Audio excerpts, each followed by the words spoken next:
Hi, Laura Davis-Taylor here with DSF Live. We're on the floor with InfoComm, and the Draper booth just caught our eye.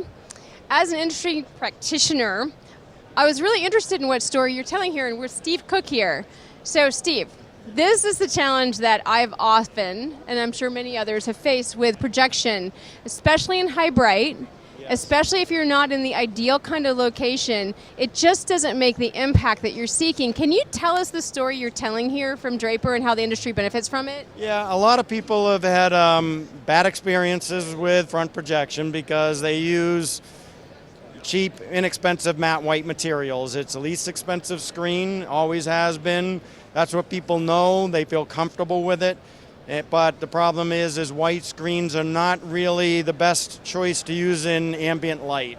They're the worst choice. So what kind of screen are you using here? So nothing new. There have been ambient light rejecting screens around for many years, all the way back really into the 60s probably at least.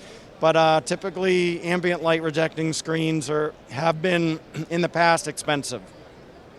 So a couple of manufacturers have had them. Again, nothing new, just they were much more expensive to purchase or use in a project years ago. We came out with a premium line of projection materials a few years ago called the Tech Vision line. And in that line, there's multiple ambient light rejecting screens. You basically select them on the lighting condition, the throw distance ratio, and how wide your seating configuration is. So you have a choice of 5 of them, and the idea is these materials now are affordable. They still cost a little bit more than a cheap matte white screen, but that's what you should be using in ambient light, and they're affordable now, just a little bit more, not as expensive as they used to be. So this demo here is our highest ambient light rejecting material called CS1200X ALR. And we have a split screen demo with matte white on the left and ALR on the right. And we're just doing on the normal showing. So it actually shows better the more and more light you throw on it because the white screen gets worse and worse and the ALR holds its ground. So, would you say that with this type of kind of evolution, you never really have to worry about, is projection technology an option for me? Well, basically, where we're at right now, projection isn't going away anytime soon.